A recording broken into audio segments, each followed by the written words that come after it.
Para los que no me conocéis, soy José Ortega, me dedico a la abogacía hace ya bastante más de 30 años que estoy haciendo esto y he tenido una carrera en la que alguna vez he tenido suerte con los proyectos y con mi lucha contra los de arriba y contra el gobierno, mi lucha en tribunales. Perdón por contar mis cualidades y méritos, pero es que creo que es conveniente para el contenido de este vídeo. Empecé con el follón cuando en el 2008, el 8 de enero de 2008, puse en marcha la Plataforma Nacional de Afectados por la Ley de Costas y la lancé al combate contra el gobierno Zapatero y de la ministra de Medio Ambiente, porque la situación de los afectados era ya muy asfixiante. Y entonces, pues por resumir, funcionó y se presentó una queja en la comisión presenté una queja en la Comisión de Peticiones del Parlamento Europeo que culminó con la resolución de 26 de marzo de 2009, justamente, en la que el Pleno del Parlamento Europeo, pues entre otras cosas, en el marco del informe Auken me dio la razón y le dijo a España que tenía que aflojar un poco en los abusos de la ley de costas contra los pequeños propietarios y reformar la ley. Efectivamente se reformó la ley no como nosotros queríamos, pero en la ley 2/2013 que le hizo el Cañete, pues se reformó la ley. Aparte de esto, pues después de un pleito que yo creo que duró como, no sé si 15 años, conseguí una sentencia en el Tribunal Superior de Justicia de la Comunidad Valenciana, ordenando el cierre de la depuradora más grande de España, la depuradora de Pinedo. No se ejecutó esa sentencia porque el tribunal no está por la labor, pero yo esa sentencia la conseguí en contra de un montón enorme de obstáculos y de zancadillas procesales y propias de abuso de poder de los que mandan, de los que están arriba. Pues eso se consiguió. Y también pues conseguí darle al pelo. No estaba solo, estaba trabajando con los activistas de Ibiza y del resto de Baleares, pero era yo el que pensaba en la estrategia y la dictaba. Pues cuando en el 14 vino la multinacional Cair Energy escocesa, petrolera, para poner 5 plataformas de extracción de hidrocarburos en el Golfo de Valencia, por resumir también y para hacerlo corto, pues conseguí que en el verano del 15 se largara. Lo conseguí en conjunción con otros. No es mérito mío porque hubo gente en Ibiza muy destacada y muy valiente y con mucha iniciativa, pero más o menos esto. Bueno, pues como también había hecho yo una reforma a la ley de costas cuando el Parlamento Europeo dijo que España tenía que reformar la ley, escribí una reforma de la ley, la presenté en rueda de prensa en Madrid en mayo del 9, mayo del 9. Y entonces, viendo como la deriva del país, pues hice también un proyecto de reforma de la Constitución española, pues ya entonces la cosa estaba mal. Eso fue en agosto del 12.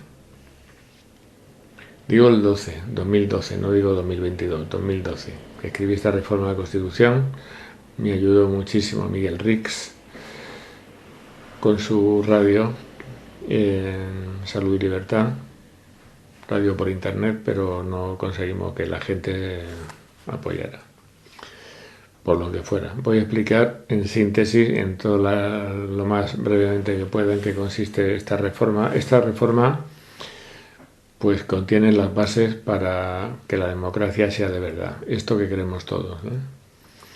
Es justo decir que si en el 2012 la cosa estaba mal y si estábamos llevando una vida mucho peor de la que nos merecíamos y se merece de todo ciudadano, ahora estamos al límite.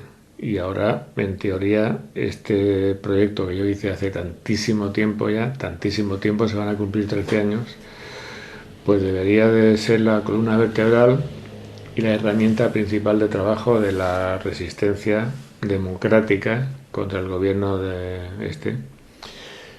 Pero no consigo que nadie se entere. No consigo que nadie se entere, no consigo que nadie me haga caso.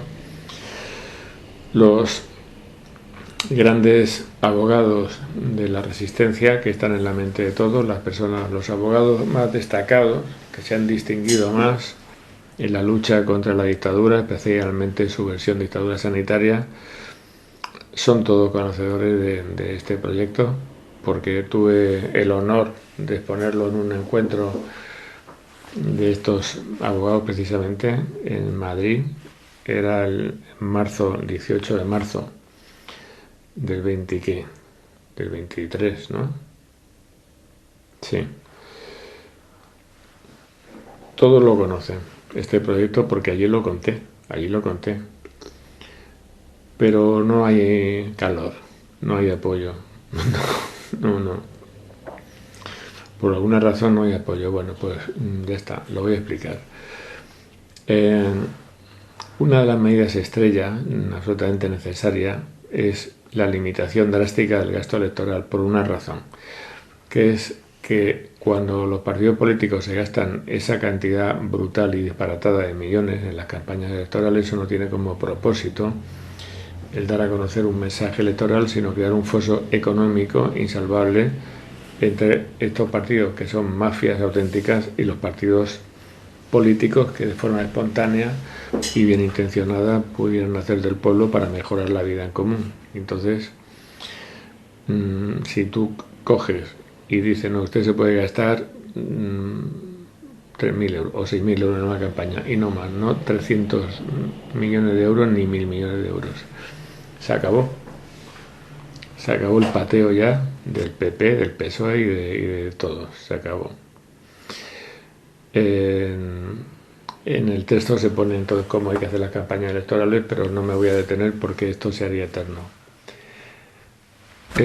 Cuanto al tema de la corrupción, pues alguien puede pensar que en España hay corrupción, ¿no? Quizá se podía afirmar o se podía sospechar que en España hay corrupción, un poco de corrupción.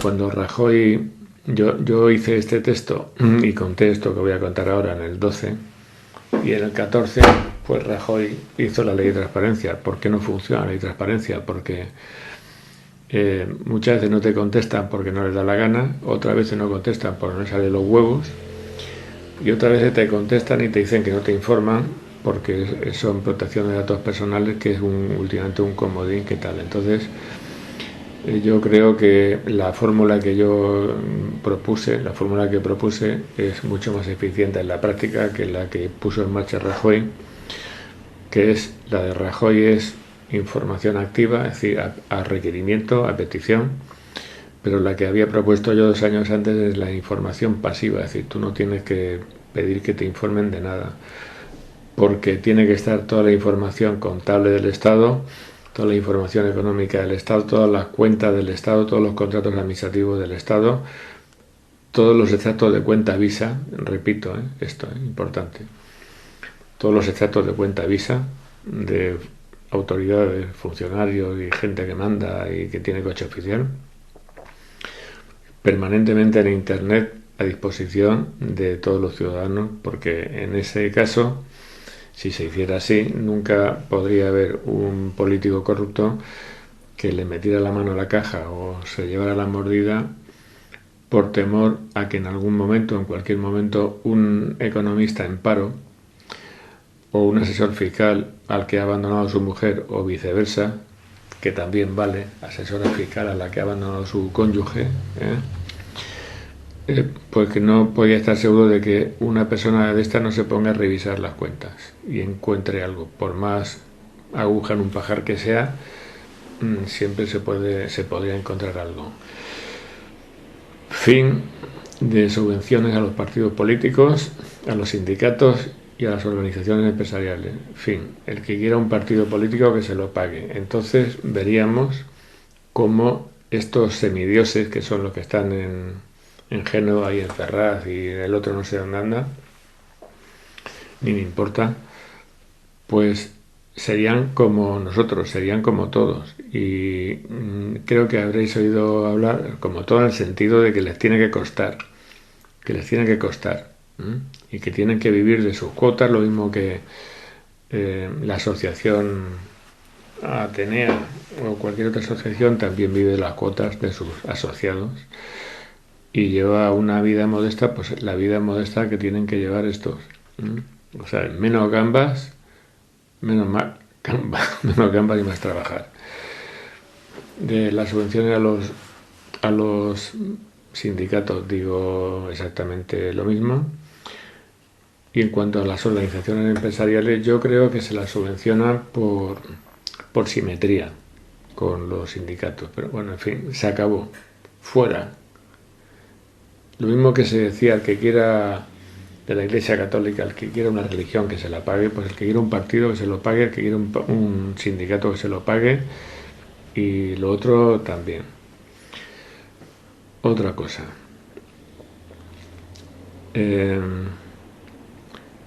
Hemos visto que el Feijóo, pues que el hombre se le ocurrió decretar, o sea, publicar una ley, el pincho moruno obligatorio, porque a él le dio la gana, le salió los huevos. Eso no se puede hacer, pero a él le daba igual, él lo hizo. Y otra cosa, entonces estamos viendo que este gobierno está haciendo un uso abusivo, valga la redundancia, del decreto ley. He hecho muchos decretos ley o leyes. Cuando se hizo la Constitución, pues era inimaginable, supongo, que las Cortes Generales pudieran aprobar mierdas como las que están aprobando, mierdas auténticas, basura. Las Cortes Generales, los Parlamentos Autonómicos, que también hacen leyes. Y por lo tanto, pues por esta razón y también porque los constituyentes querían reservar para la élite y para la casta las maniobras importantes y las decisiones importantes de la política. Entonces, el recurso de inconstitucionalidad contra una ley no lo puede poner un ciudadano, ni un grupo de ciudadanos. Lo puede imponer el presidente del gobierno, el defensor del pueblo, 50 diputados, 50 senadores, y los presidentes de las asambleas legislativas, comunidades autónomas, pero los ciudadanos no. Entonces, ahora mismo se ha creado una necesidad que no existía en el 78, que es la necesidad de parar esta oleada de basura legislativa, o como decía Yone Belarra, de diarrea legislativa, que todos conocemos que no hace falta nombrar. Por lo tanto, a ver, si la iniciativa ciudadana legislativa cabe con 500.000 firmas, ¿por qué no va a caber el recurso de inconstitucionalidad de los ciudadanos también con 500.000 firmas? Pues esto es una de las propuestas de la reforma que he escrito de la Constitución. El Poder Judicial, pues sabemos cómo está. Está más que intervenido y está, digamos que nunca he entendido por qué hay un Ministerio de Justicia. Porque si hay separación de poderes, que por cierto no está recogida en la Constitución, la separación de poderes no está recogida en la Constitución. Todo el mundo habla de separación de poderes, pero esto es un principio de derecho constitucional básico, más bien académico que legal o constitucional, porque no está recogida separación de poderes. Aquí también se recoge como una obligación que debe respetar el Estado la separación de poderes.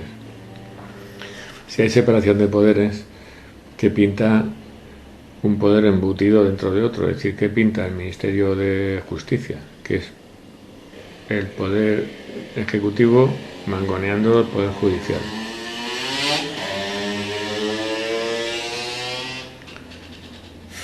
Yo creo que el Ministerio de Justicia pues debía de limitar sus competencias a las de gestionar la abogacía del Estado y, si se quiere, la Fiscalía, pero nada más. Entonces, el Poder Judicial debe ser un poder absolutamente autónomo. Los jueces deben ser elegidos por los jueces, no por los políticos. Y ese organismo autónomo debe tener una financiación propia, autónoma también y separada también, como garantía de que no hay influencia del poder político, injerencia del poder político, y por lo tanto también esta reforma de la Constitución incluye un sistema muy severo de control de los traspasos de la política a la judicatura, pues señalando unos plazos bastante disuasorios para que un político se meta juez y para que un juez se meta político.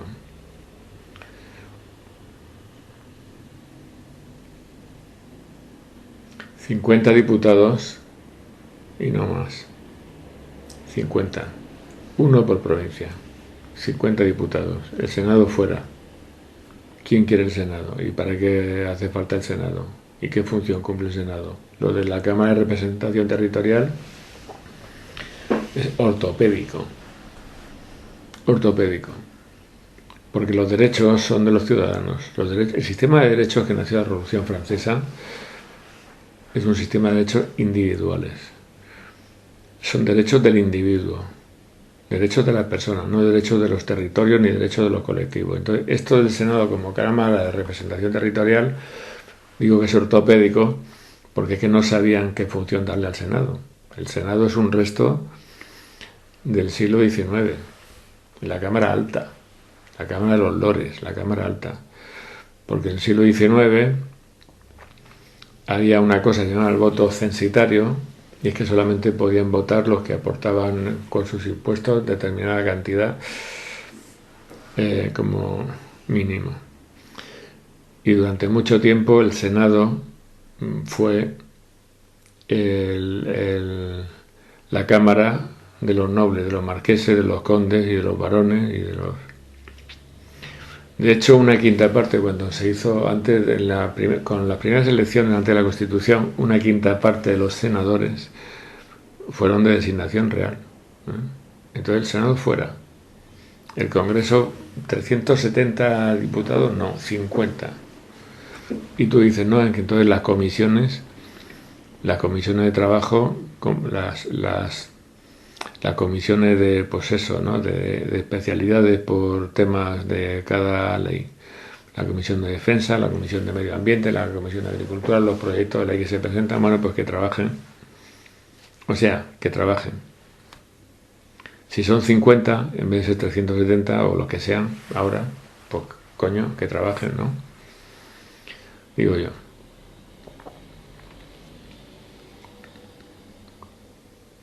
Y bueno, y más cosas que hay muchas más cosas, para garantizar que la democracia sea democracia y no sea este cuento. Ahora voy a responder a las preguntas que sé que no se han formulado, pero sí que se han pensado en vosotros, que es cómo se consigue esto, porque diréis, claro, lo que me dijo a mí una profesora de Derecho en una mani en Madrid donde contesto, que me decía, eso es utópico, eso es imposible, no se puede conseguir porque los políticos nunca van a aceptarlo, sí se puede conseguir. Cuando vi que la gente no se leía el texto de la reforma, pues tenía 18 folios, porque era mucho trabajo, lo comprendo, es un sacrificio grande leer 18 folios, pues hice un resumen de un folio y pensé, el día que lo lancé, que era en diciembre, del 12, pues antes he dicho diciembre, pues se me ocurrió conseguir un sistema exponencial de recogida de firmas, de recogida de adhesiones, de manera que yo daba ese pliego que tiene lugar para 10 firmas, cada pliego, yo se lo daba a los activistas, o sea, se lo descargaban, y cada activista recogía 10 firmas, imprimía 10 pliegos, y cada uno de los que firmaran en cada uno de los 10 casilleros de firmas, que se llevara también otros 10 pliegos y así sucesivamente hasta conseguir 20 millones. 20, he dicho 20, no me equivoco, no me he equivocado ni me fumo un porro. 20, que no fumo yo ni tabaco siquiera, no fumo en la vida, aunque esto no importa para la reforma de la Constitución. Si no son 20, son 18, no me voy a poner yo a llorar, o 15, me da igual. El caso es que si se consiguiera esto, y por esta razón que se pueda llegar a buen fin con este tema depende de nosotros, no depende de Rockefeller, ni de Pedro Sánchez, ni de Petro, ni de la señorita o señora Sheinbaum, no, depende de nosotros. Entonces, si se consiguiera ese número descomunal y disparatado de firmas, de adhesiones, y fuéramos conscientes de que estamos todos de acuerdo, solamente después, no antes, ni durante, después, solamente después, y solamente si se consigue.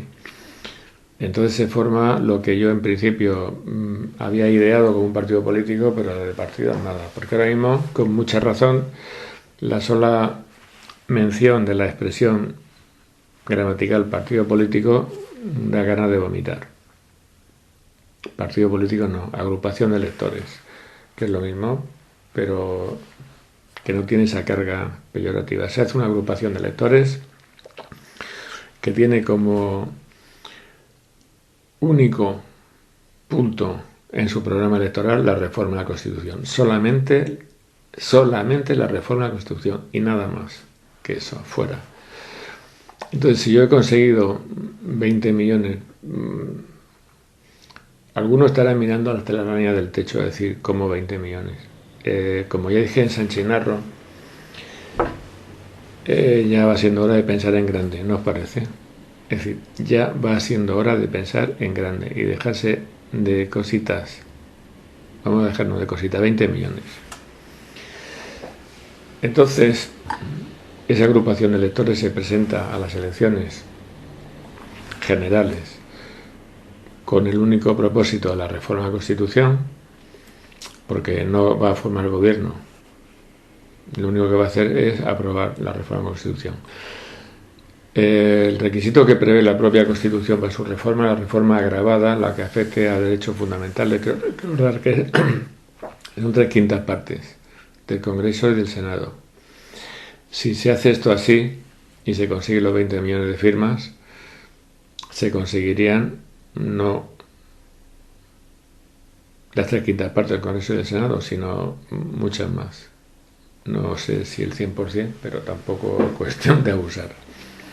El caso es que estaría garantizada una mayoría suficiente para, a continuación, esa agrupación de electores se tiene que disolver y para evitar tentaciones malas, que las habrá o que las podría haber, la agrupación de electores debe tener una cláusula en sus estatutos que prevea la autodisolución automática en el caso de que se consigan los propósitos, porque así se eliminará de raíz cualquier opción de que los que formaron ese partido originalmente, en el cual no tengo ninguna ambición por estar por lo menos en la cúpula, partido no agrupación de electores, no tengo ninguna.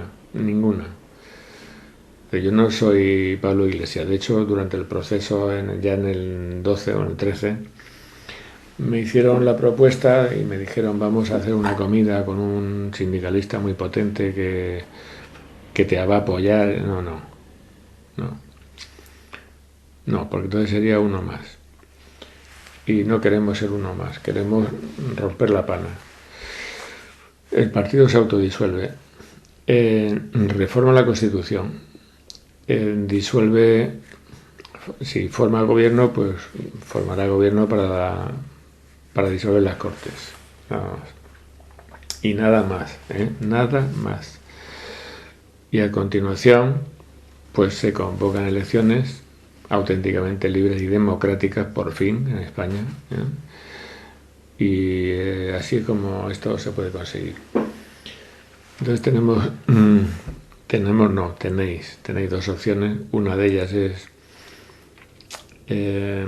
razonar, que a lo mejor está muy bien, razonar que yo mientras tenga en el bolsillo el dinerito bastante para ir el sábado por la mañana a tomarme la caña y los calamares de la romana, ¿para qué me tengo que molestar?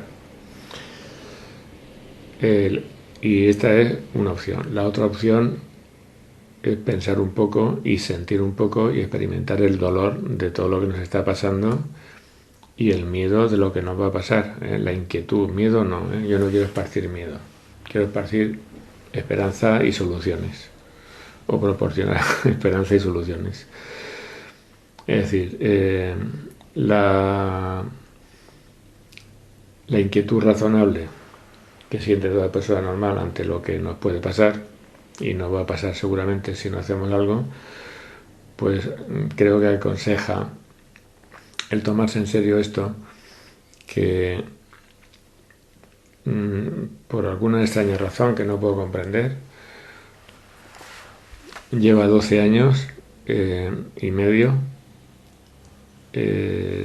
casi siendo divulgado este proyecto, y sin que se haya enterado nadie, sobre todo sin que se haya enterado nadie de la gente que están más o menos en el discurso de la oposición, los medios de comunicación de derechas, porque esto no es de derechas, ni de izquierda, ni de centro, ni de arriba, ni de abajo, esto es democracia.